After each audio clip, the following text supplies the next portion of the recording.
very much delighted to have joining us here in the studio Riham El Sahli, who's a TV presenter. Thank you, Riham. And looking back at these memories, they're just marvelous, if I may say. Yeah. I can't tell you how many feelings I've got inside me now, hitting against each other. I'm so happy to be here. I'm so happy to be with you, Mahisti and Yasmeen. Thank you. I'm so happy to have come after all those years since 2008. It's my first time almost to come to Nile TV, see everyone who's outside, everyone behind the camera, our friends. I can't tell you how happy I am to be here and to see all the lovely people here. We are happy very much to see you and to be with you again, Riham. It has been a long time since you have mentioned. Very long. Years. We have been working together, and of course you left. So tell us your experience, because you left in 2008 after working here on Nile TV for many years, since 1993, since the establishment of the channel. So can you tell us about the move, and how do you feel about it? Well, the move, it was something that I needed to do. I needed to move on to another step. I had the chance to go and present a program called 90 دقيقة or 90 minutes. It was one of the most famous talk shows back then, and it still is, yes, on Mehwar TV. It was a good chance for me. It was going to give me a bigger or more exposure in Arabic as well. I was working, of course, at Nile TV when I left, and also in the Egyptian satellite, yes, channel in Arabic. But 90 دقيقة or 90 minutes was a challenge. I couldn't say no to the step. I'm an emotional person, so leaving here was not easy at all. Leaving all my friends and everyone I love here, leaving my studio, going to a new place and starting a new type of work with new people that I'm not used to. It wasn't easy, but it was something that I needed for my career. So, you know, I had to take the step. It was hard in the beginning. Of course. I wasn't used to the place or the people. Even the job was hard, because, as I said, it was already a well-established program, a very famous one. It was presented by Mu'taz Demirdash, who was a very famous and successful presenter. So it wasn't easy, but it was something that I needed to do for myself. Now, Riham, I'm not going to talk about how you see the private versus the public sector. We do know in terms of capabilities and technicalities and so forth. I haven't been working in the field for very long, but I do see that unfortunately, the public sector is deteriorating, not just in its capabilities, but also in terms of viewership. Maybe back then, when the channel first started, a lot of people did pay attention to the public television. What happened during the past couple of years? Well, let me tell you, honestly, when we began, because I was there, when we began, it was in 1993, there was a huge amount of support for Nile TV. There was the minister back then, it was Safwat al-Sharif. He was very, very, very enthusiastic for Nile TV. There was Mr. Hassan Hamid, who was the head of Nile TV. He also was really always, he was giving us a lot of support. He was pushing us forward. He was always encouraging us. There was a lot of encouragement for this channel. There was a will, a public will for it to become a successful channel. And so this feeling of encouragement, of a will for success among the leaders or the people on top, it went down to us, the younger ones, the directors, the editors, the news anchors, the presenters, the reporters, the crew behind the camera, everyone. I'm not sure if this will is still there now. Although, let me tell you, we need a channel like Nile TV now a lot more than we needed it back then in 1993. Yes, exactly. And we needed to be, we need a lot of attention to be paid to Nile TV, because this is going to be our voice to the outside only if it's given enough capabilities, and only if it's given a lot of support by the leaders. Unfortunately, it's not the case until now, Riham. Many people are not fully aware of the role that this channel is or should play, because many people are not still knowing that the channel is still working, because sometimes I'm talking to people and they are not even aware, is it still running? So how can we use it in a proper way? We have good potentials, we have good people working, people who are willing to work and to give, yet we are not used in a proper way, I believe. Well, let me tell you, as I just said, it needs more attention to be paid to it. More attention in terms, as you said, Mahisti, there is no problem whatsoever in Nile TV concerning the human factor. Indeed. Not even the Egyptian TV itself. Yani, Yes, of course. The Egyptian TV has an excellent human factor. Nile TV in particular has also an excellent human factor. Everyone working, I cannot say everyone, but most of the people. I'm not only speaking, by the way, about presenters. I'm speaking also about the cameramen, the lighting personnel, the directors, management, whatever. Most of the people running the private channels are originally from the Egyptian TV. Yes. Nile TV is not any different. It has an excellent human factor, but I don't see that it has enough capabilities. I've been here, and when I came today, I don't see anything has changed. I'm not sure, of course, about the machines themselves. I haven't gone in to see them, but I can see the picture from the outside. When I came today, I don't see there's much change than when I had left in 2008. Not much. There isn't any change. I don't want to be pessimistic, but we can see that maybe the change is for the negative more than for the positive. Well, so this is what we need here. This is a very important channel. I hear a lot of people speaking that we need to have a channel in English and in French and in foreign languages. To the outside, we need this a lot at this moment. The world is against us, and so we need to have the voice in Egypt speaking to the outside in their language.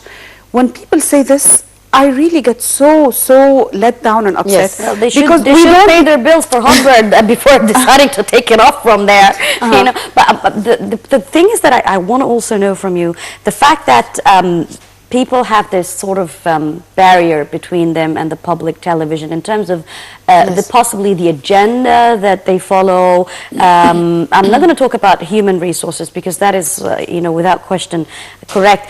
Do you think that the forms of media have changed throughout the years? Do you think that possibly maybe the role advertising has played recently had managed to play a very direct play directly on the ratings of shows and popularity of presenters? Of course it has. Why is it that missing in public television? Do you think it's the bureaucracy that runs in every governmental institute? I'm not sure. Well, let's speak that the public TV needs a lot of capabilities. A channel like Nile TV where we're sitting now needs much more capabilities. Since you're speaking about the advertisements and how they've been controlling the market concerning the the private sector, sorry. The public sector is we all learned media and we all learned the ethics of media. The market now is not really playing it by ethics, and this is a big problem. So you will not be able to compete in this particular spot because this is one advantage that you have here. This is one plus that you have here on public TV, that you are playing it by ethics. But if at least you're not going to make the boom and the loud voice or get two people aiming at each other, you're not going to get some sort of video clips and so on, which will attract more viewership. You won't be able to play it this way, but you can play it in other ways. This is where the people working inside the public TV, even if you don't have technical or financial capabilities, you can at least work on doing something different. You have an effort to do. You're lacking capabilities, so at least the human factor has to do some more effort. Trying to get distinguished guests, trying to open topics that no one else has opened, trying to make a boom, but by your professional work, not by disputes and quarrels or scandals, exactly. Indeed. It puts a lot of responsibility on you. You're lacking visual capabilities, so at least there's more effort that you can do. Indeed. Riham, you have been working before going to the private sector as well in the Egyptian satellite channel in Arabic. Yeah. So now we'll go to watch some of your work there, and after that we'll be back to comment about your experience.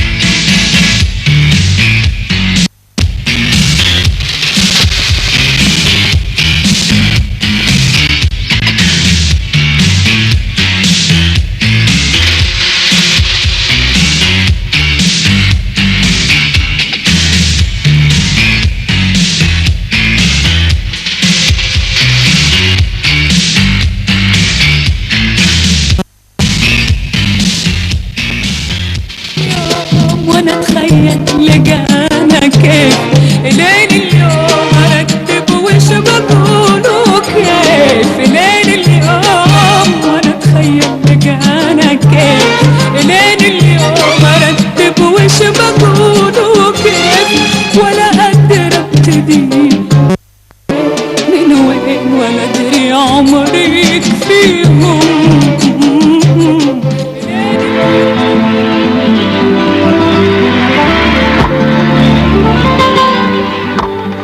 نتمنى تكون حلقتنا النهارده عجبتكم، وما تنسوش تتابعونا الاسبوع الجاي في نفس الميعاد. هيكون طبعا معانا حلقه جديده واخبار جديده ولقاءات جديده وكتيره كمان. ما تنسوش الاسبوع الجاي، ودلوقتي هنقول لكم باي باي وكل سنه وانتم طيبين.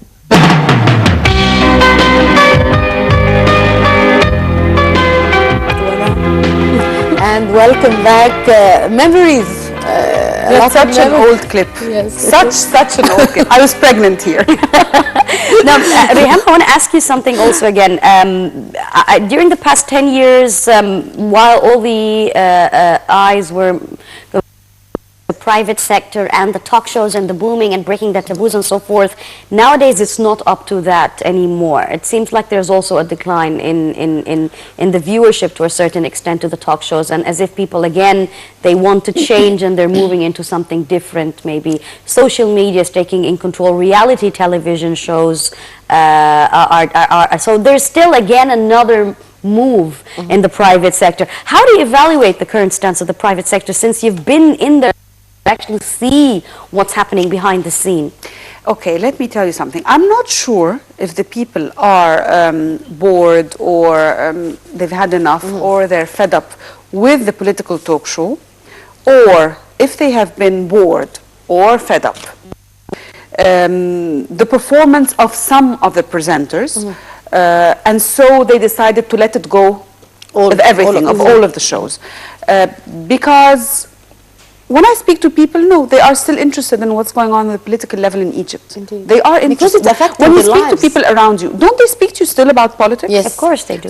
So it's not that they don't want politics or political talk shows, but they've been fed up, I believe so, with the performance of some of the presenters. And so, you know, they say in Arabic, I don't know how to translate it, it's like, it says, السيئة تعم.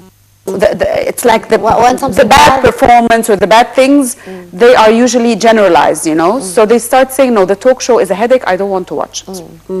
So I believe, no, the people for the past 5 years have had a condensed dose of problems and fights and quarrels and so on. And decided just to let it go and watch something that doesn't cause them all this stress and struggle inside them. So sometimes it could be a musical show, a reality TV, a social show, something that doesn't cause them any stress, like Mahisti said. When I meet many people, Riham, and they know that I'm working in the TV business, they just tell me, no, we have stopped to watch TV. We do not watch TV anymore because we have had enough, as you have just mentioned. So how can we start to convince people to return to watch the proper shows in the TV programs, because of what have been going through many talk shows, without mentioning name, of course, because people lost credibility. They lost trust to watch these shows because of the scandals there, the fights, the bad language, and the people are basically really they've turned into political analysts for some reason, and then you can't really differentiate. I mean, some shows I've watched, I can't tell the presenter from the guest. Yes. So, in terms adding to Mahisti to that, do you think that establishing a syndicate would put things back in law and order? Yes, it could, but. It could, but let me tell you something. I'm not sure if the people don't watch TV or they just think they do, but when they look at themselves, they will find that they do watch TV. Okay, come on, yani, for God's sake. It's really puzzling. People say we don't watch TV and we are fed up with the political shows and we don't want any scandals and we don't want any quarrels and we don't want any loud voices and so on. But when you come to the viewership ratings, you find that these are the shows which are mostly, and these are the shows with the highest ratings, and these are the shows with lots of advertisements in them. So it's really So do you puzzling. believe, You know, Riham? people condemn these shows and they condemn this type of performance, and then at the same time, I myself don't understand it. I'm really puzzled. At the same time, you find them, for example, on social media commenting and condemning the presenter. How could he say do so? Well, if you weren't watching him, you wouldn't know what he's been saying or doing today. So they are condemning them, but at the same time, they are giving them the viewership, which gives them the advertisements, which keep them on the screen for longer periods of time. And which also lets other more professional or ethical presenters can't find the job. Do you think that possibly a lot of people are being victimized in this sense, because it just pops to my mind that question of possibly producers could play a very positive role in strengthening the weight of a program more than the presenter themselves. Social connections also play a very vital role. Yes. I mean, when you sort of capture the having an exclusive interview with someone that other presenters wouldn't, just social networks and strong producer. No, it's not just... I mean, that thermostat, if I may say, of leveling or scaling the performance, or how well the presenter performs professionally. How do you see that in the private sector? Okay, I agree that in some cases, and I don't think it's a bad thing. As a presenter, you need to have some social skills. I don't think it's a bad thing. Of course. So, as a presenter, it's not enough just to go in, do your work and go. It always helps you a lot to have some connections here and there, to do an effort, to try and reach a good guest and so on. So no, even if you have social connections or social capabilities and talents, this is a plus, this is an asset to you as a presenter. However, it's not the only thing. It's your performance, it's your seriousness, taking your work seriously. That yes, it is your connection. It is the producer and how much support he is giving you. I don't think any of this is a negative thing. Indeed. Riham, unfortunately, we did run out of time. It was very interesting and very nice to meet you again and have all the memories back from 1993 till 2008, of course. Much a pleasure to work with you during the past years, and wish you all the success in your future shows. Thank you, Mahisti. Thank you. Absolutely. Thank you very much, Riham. We wish you the best of luck. And Thank you. we do hope that possibly the public television sector would change to at least fit somewhere into this very challenging era of media journalism. This It will with your work and I efforts. hope so, if we're still here. If we don't And leave with as well. your work again, because I believe you are back with a new program on Yes, the yes, Egyptian I'm television. presenting Ana Masr one day a week on Egyptian TV, on on Channel 1 and Egyptian satellite So channel. with all our efforts and of course the support of the government, the public sector, I hope that we'll be back on track. I hope so, and I thank you so much, Mahisti and Yasmin, for Thank having you. me today. Thank you for I cannot coming tell there. you how happy I am to be here, and thank you for having me and giving me the chance to meet all our lovely colleagues. Thank you very much. so It was a much. pleasure And for us. the French transmission is coming up next. Stay tuned, and thank you for tuning in on The Breakfast Show this morning.